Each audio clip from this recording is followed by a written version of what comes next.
दोस्तों, अब मैं ज़रा सा माहौल तब्दील कर रहा हूँ, थोड़ा कहकहों में आपको लाने की कोशिश कर रहा हूँ। ये मुशायरा और कवि सम्मेलन दोनों है। हमारे हिंदी के शायर और उर्दू के कवि यहाँ मौजूद हैं। गंगा जमनी एक खूबसूरत तहज़ीब का यहाँ पर मंज़र है। आइए, मैं हिंदी के एक ऐसे हास्य और व्यंग के कवि को आवाज़ दे रहा हूँ इस वक्त, जिसका कलाम सुनने के बाद आप आफताब लखनवी के 4 मिसरों का लुत्फ़ हासिल कर लेंगे कि तरह तरह की ग़िज़ा मिलती है इलेक्शन में, तरह तरह की ग़िज़ा मिलती है इलेक्शन में। कहीं पुलाव कहीं पूड़ियाँ भी होती हैं। वो किसको वोट दे जो हर तरफ का खाए हो, नमक हलाल की मजबूरियाँ भी होती हैं। आइए, ये लुत्फ़ हिंदी कविता और हिंदी शायरी में इस वक्त पूरे हिंदुस्तान के सामीन के ज़हनों पर जो शख्स अपनी हास्य और व्यंग की कविता के लिए छाया हुआ है, उसका नाम है सर्वेश अस्थाना। लखनऊ से तशरीफ़ लाए हैं, लेकिन पूरे हिंदुस्तान के ज़हनों पर हुकूमत कर रहे हैं अपने अंदाज़ की वजह से। जनाब सर्वेश अस्थाना।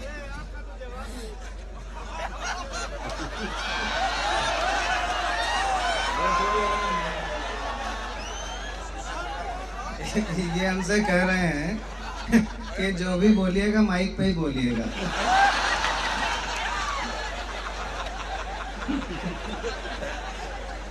हमने जिंदगी में इतना ज़हीन आदमी पहली बार देखा।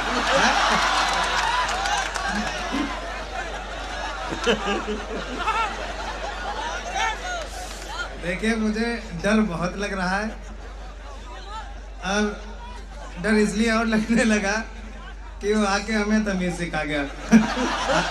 हम पैदाइशी बदतमीज़।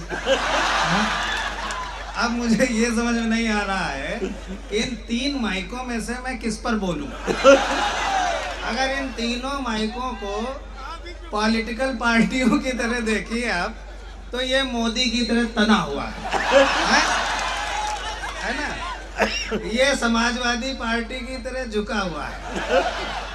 ये बेचारा कांग्रेस है, कहीं का नहीं रहा है? एक बार जरा झूम के तालियां बजाइए, 10 मिनट हमारे।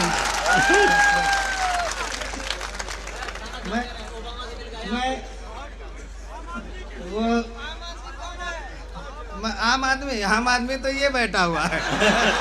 आम आदमी तो ये अफजल मंगलौरी साहब कह रहे हैं, सर्वेश तुम्हारी सूरत ओबामा से मिलती है। दुश्मन कभी पैदा नहीं होता, वो हमेशा मंच पर बैठा मिल जाता है। कभी पैदा नहीं होता। मैं आप सबको बहुत बहुत बधाई देना चाहता हूँ। डॉक्टर वजाहत करीम साहब को मैं बहुत धन्यवाद देना चाहता हूँ कि नहीं, मैं उनको एक्चुअली पहचानते नहीं हूँ।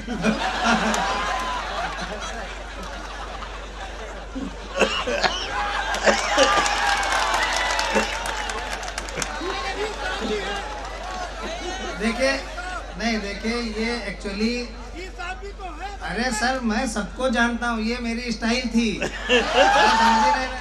उन्होंने मुझे बुलाया है, मैंने इसलिए कहा कि नहीं पहचानता हूँ, जिससे आप लोग हमें थोड़ा बेवकूफ़ भी समझेंगे। सिर्फ पढ़ा लिखा समझने से काम नहीं चलने वाला। रिजवान भाई साहब बैठे हैं, इनको इससे पहले जब हमने देखा था तब खाकी में देखा था, आज मैं इनको खादी में देख रहा हूँ। आखिर मुल्क का खतरा बढ़ता ही क्यों जा रहा है?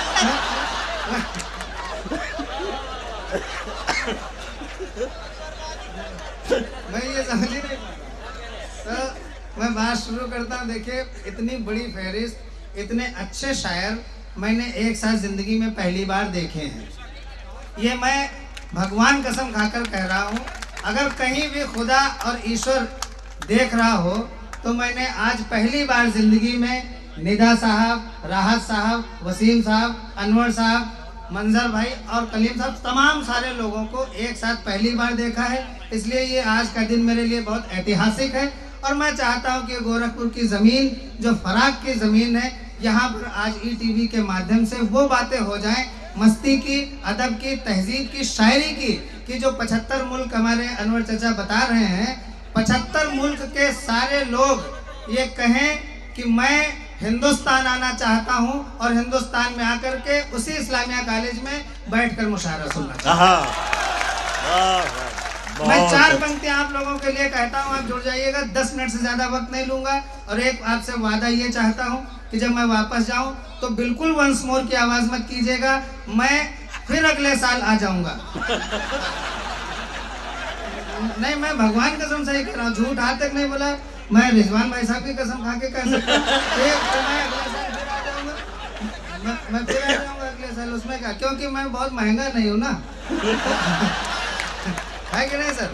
हम तो अपने युवाओं जैसे हैं, जैसे तुम लोग चरित्रहीन हो वैसे हम चरित्रहीन हैं। तो 4 पंक्तियां सुनिए चरित्रहीनता की। वो कॉलेज लाइफ की बात चाचा बता रहे थे, आपसे कह रहे थे कि आपको अपने कॉलेज लाइफ की याद आ गई। झूठ कह रहे थे, असलियत ये थी कि इनको अपने कॉलेज की लाइफ याद आ गई। तो जब चाचा लोग पढ़ते थे तब इतना ज़्यादा कोई एजुकेशन नहीं था। यूनिवर्सिटी में कहीं बहुत आला तरीन दर्जे में एमए वेमे में 1-2 लोग होते थे दूसरी जात के, बाकी सब आदमी हुआ करते थे। तो नहीं भगवान कसम सही कह रहा हूं, झूठ आज तक बोले नहीं। तो ये लोग सिर्फ देखते थे और देख करके सोच लेते थे। बस क्या सोचते थे? मैं 4 पंक्तियां कहता हूँ, पूरा हुजूम कह में तब्दील हो जाए, आनंद आ जाएगा। कि मैं अक्सर सोचता हूँ तुम मिलो कुछ बात हो जाए। हम लोग तो डायरेक्ट व्हाट्सएप कर देते हैं, हमें क्या ये करना है? ये सब इन लोगों के उम्र की चीजें हैं। मैं अक्सर सोचता हूँ तुम मिलो कुछ बात हो जाए, घिरे बादल घने से और फिर बरसात हो जाए। घिरे बादल घने से और फिर बरसात हो जाए। मैं तुमको साथ लेकर कार से जब घूमने निकलूं कि पंचर हो सभी टायर वहीं पर रात हो जाए। ये सब चीजें ये सब बुजुर्ग वालों की हैं। और हम लोग आजकल क्या है, अब अपने भाई जब नीचे गिराना है तो अपने लेवल तक नीचे गिराएंगे। 4 पंक्तियां और सुनिए, हमारे लेवल की गिरी हुई पंक्तियां सुनिए। देखिए हमारे स्वागत में गोला दगा है। जब शायर बुलाए गए, हम लोगों को आगे बुलाया गया तो गनमैन बुलाए गए। कहा गया गनमैन आ जाए, मैं तो तुरंत विष्णु सक्सेना जी के पीछे छिप गया। हमने कहा गोली पड़े तो गीत मरे, हम क्यों मरे?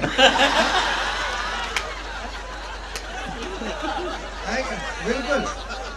अच्छा बताइए, शायरी में, कविता में, मस्ती में गन का क्या काम? मैं सही बताऊं, जब ये युद्ध चल रहा था कारगिल का तो बड़ी देशभक्ति पूरे भारत में फैली हुई थी, हमारे अंदर भी फैल गई। उसको उर्दू में हुब्बुल वतनी कहते हैं, हमको ये पता नहीं था हुब्बुल वतनी कहते हैं। एक उर्दू के बड़े शायर हमारे साथ बोले सैनिकों के लिए चलना है, उनको कविता सुनानी। भगवान कसम सही घटना, झूठ आज तक नहीं बोला, आज भी नहीं बोलेंगे। तो वहाँ जो है उन्होंने खूब तेज आवाज में शायरी पढ़ी हुब्बुल वतनी की, देशभक्ति की, और खुद बैठ गए। देशभक्ति जग गई, अब वो हमारे अंदर जग गई। हमको गनमैन पे सही घटना याद आई। तो हमने कहा भाई साहब हमारे अंदर देशभक्ति जग गई है, हम कुछ करना चाहते हैं मुल्क के लिए। तो बोले ऐसा है, चुपचाप निकल चलो, यही ठीक है। हमने कहा नहीं, हमारे अंदर देशभक्ति जगी हुई है। बोले तो थोड़ा तैश में आ गए, बोले इतनी जगी हुई है तो सेना में भर्ती हो जाओ। हमने कहा भर्ती तो हो जाए, लेकिन हमको बंदूक चलाना नहीं आता। बोले बंदूक चलाने में क्या, बंदूक उठाना, घोड़ा दबा देना, गोली निकल जाएगी। हमने कहा हमें यही नहीं पता नली किधर की जाती है। तो वो शायर जो उन्होंने तजवीज़ दी, जो उन्होंने मुझे बताया, मैं तो दंग रह गया। वो बोले सर्वेश, नली तुम चाहे दुश्मन की तरफ करो चाहे अपनी तरफ करो, भला देश का ही होगा।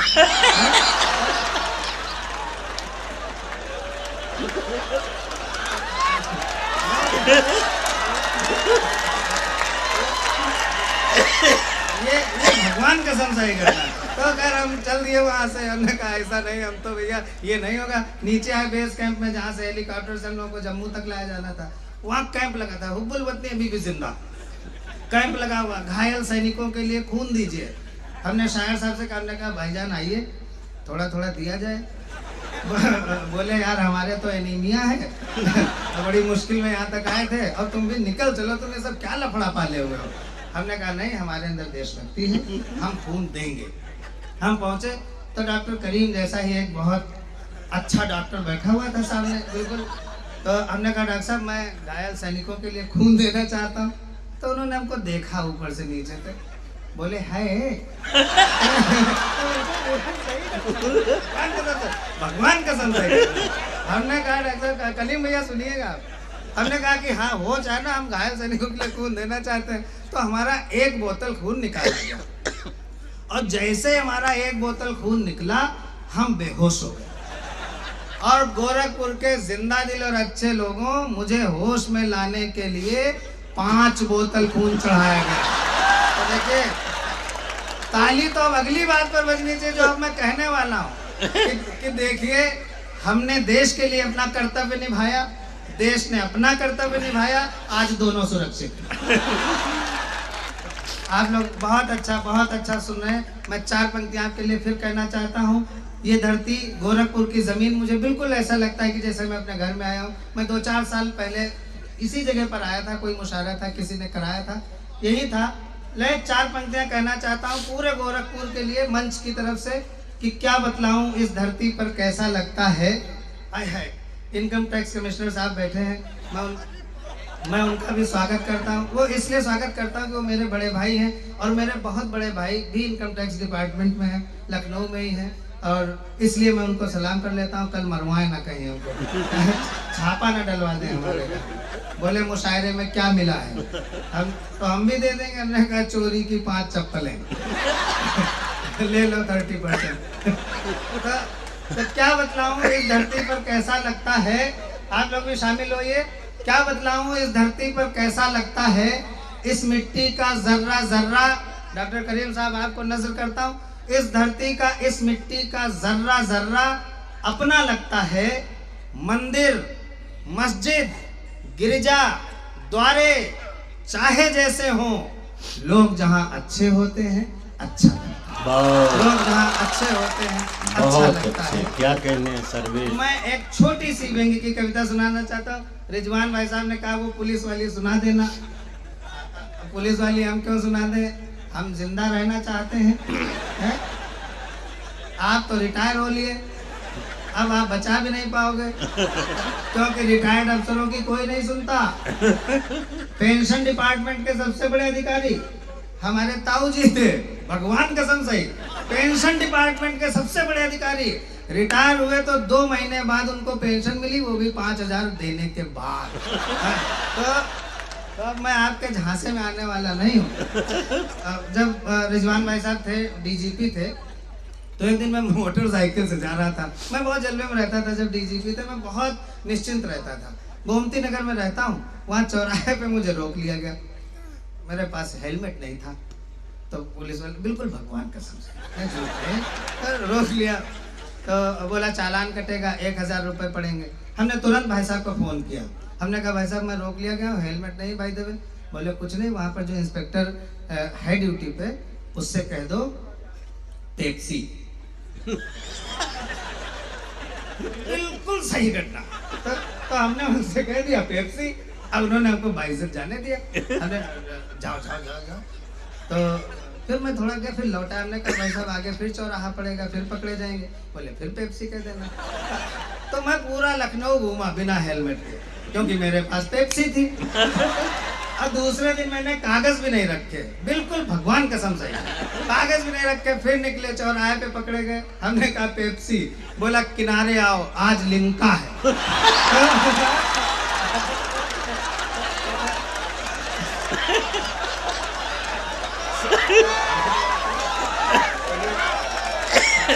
लेकिन एक बात मैं बहुत ईमानदारी से कह रहा हूँ कि जब रिजवान साहब डीजीपी थे तो हमारे प्रदेश की पुलिस बहुत अच्छी हो गई थी, किसी को परेशान नहीं करती थी, जो दे दो चुपचाप ले लो। रिजवान साहब ने कहा था कि कोई परेशान नहीं करेगा, हम लोग मुल्क के सिपाही हैं, किसी को परेशान नहीं करना है। तब से आज तक वो रवायत कायम है, जो दे दो चुपचाप रख लो। अब हमारे यहाँ लखनऊ में तो लोग न तो आरसी रखते हैं, ना हेलमेट रखते हैं, ना कुछ, सिर्फ 50 रुपए रखते हैं। तो मैं एक व्यंग्य की छोटी सी कविता पढ़ना चाहता हूँ, और ये कविता मेरी एक प्रतिनिधि कविता में से है। इस कविता ने मुझे पूरी दुनिया में जहाँ पर हिंदी कवि सम्मेलन होता है मैं वहाँ पहुँचा हूँ। तीक्ष्ण व्यंग्य है, मैं बहुत छोटी सी कविता है।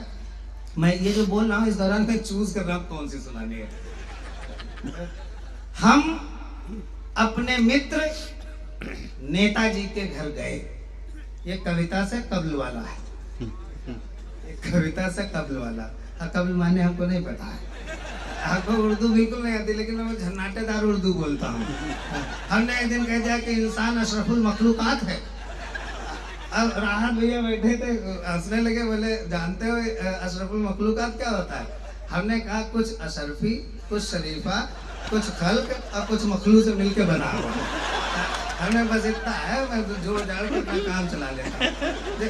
जैसे पुलिस स्त्रीलिंग मैंने पिछली बार बताया था, तो मुझे स्त्रीलिंग का उर्दू नहीं पता था, तो हमने अनवर चाचा से पूछा था, चाचा स्त्रीलिंग का उर्दू क्या होता है? बोले मुअन्नस। तो तब से जब भी मैं किसी पुलिस को देखता हूँ तो मैं कहता हूँ मुअन्नस। मैं तो नमस्कार की जगह कहता हूँ मुअन्नस। अच्छा, उनको उर्दू आती नहीं होती, वो कहते हैं मुअन्नस। हम लोग कुल मिला करके मुअन्नसी की तरफ बढ़ जाते हैं। कोई हम, ये बहुत अच्छी बात है कि आज यहाँ पर कोई नेता नहीं आमंत्रित है, बहुत अच्छी बात। हम अपने मित्र हैं।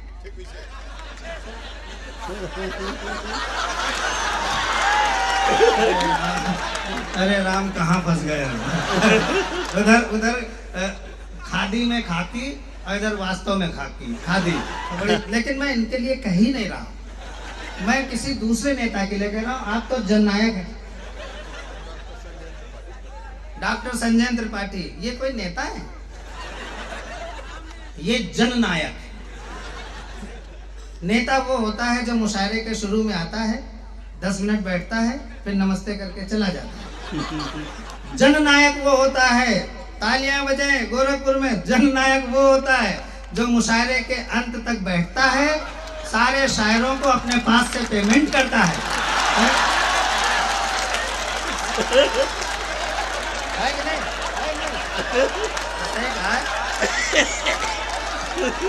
सही कहा है ना? बिल्कुल। देखिए आप शहर की जनता आपको कितना जानती है, वो जानती है कि आप यही करने वाले हैं। ठीक है, तो ये उन नेताओं के लिए जिनके लिए होना चाहिए। सुनिए, हम अपने मित्र नेताजी के घर गए। हम अपने मित्र नेताजी के घर गए, देखा नेताजी मर गए।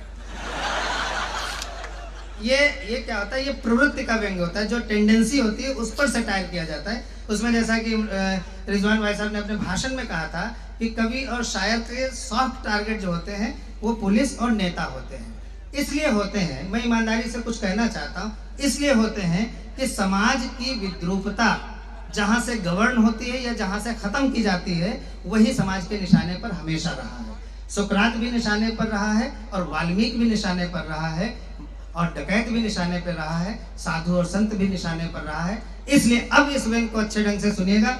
हम अपने मित्र नेताजी के घर गए, देखा नेताजी मर गए। हमने उनकी पत्नी से पूछा, भाभी जी नेताजी कैसे मर गए?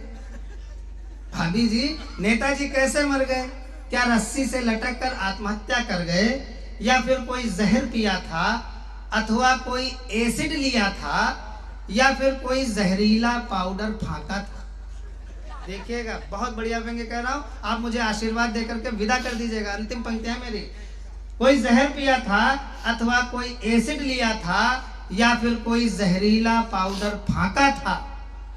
वो बोली, भाई साहब ना ही ये रस्सी से लटक कर मरे हैं, ना ही कोई जहर पिया था, ना ही कोई एसिड लिया था, ना ही कोई जहरीला पाउडर फांका था, लेकिन लाख मना करने के बावजूद कल शाम अपने गिरेबान में झांका था। बहुत अच्छे। क्या कहने हैं, सर्वेश जिंदाबाद। मेरे भाई, मेरे दोस्तों, सर्वेश से आपको ज़हानत सीखनी चाहिए। बात में बात कैसे पैदा की जाती है ये सीखना चाहिए। नहीं देखिए, बहुत लंबी फहरिस्त है, बाद में आपको नुकसान हो जाएगा, आपको नुकसान हो जाएगा बाद में, आप अपने मोहतरम शोरा को नहीं सुन पाए।